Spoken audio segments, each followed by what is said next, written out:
So then another episode that marked a significant point for me at that time was about 3 years later.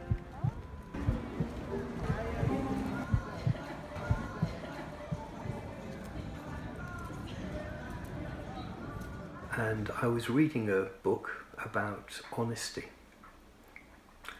And this book, it was written by an American, and it was saying that if we ever cheated, we should go and talk to our lecturer.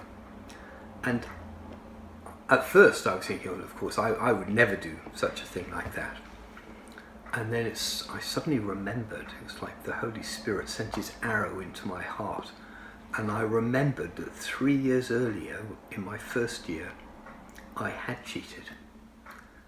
And this was very traumatic for me, because if I went and I talked to the lecturer in Britain, they would kick me out of the university. And then what would I do in life? You know, if they ask you, well, what have you been doing for the last 3 years? Well, I was at university. Oh, right, so you finished your degree? No, they kicked me out. It wouldn't go down very well at job interviews. And I felt like my whole life was going to be in ruins if I went to talk to this person. And I couldn't sleep for about 3 months.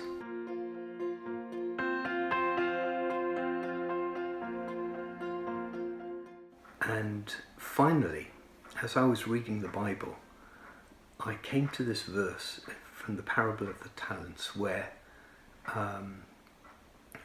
Jesus commends a person. He says, "Well done, good and faithful servant. You have been faithful with a few things. I will put you in charge of many things. Come and share in your master's happiness." And I thought, that's the welcome I want to get when I reach heaven. I don't want Jesus to have to say to me, well, you were a good engineer, you worked hard, you were helpful to people, but it's a pity about your life with me because you just parked it when you were a university student and you've lived the rest of your life with me on the shelf.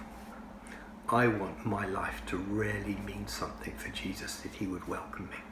So I went to the teacher and I explained to him what I'd done, fully expecting that was my last day in the university. And he said, oh well, yes, when I was a first year student, I made the same mistake, and we have to learn from our mistakes. And he just let me off, and it was like, wow, I've got my life again. I walked out of that room like I was a foot above the floor. It was just so amazing. And the thing about that decision was that from then on, when I had difficult decisions to make in life, I'd already made the big decision. I'd already decided what I wanted that my life to end like, that Jesus would be saying, well done, good and faithful servant.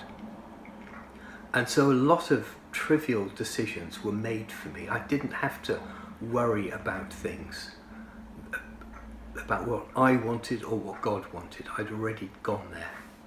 And it just helped set me up with my direction focused on Jesus for many years to come. God bless. Yep.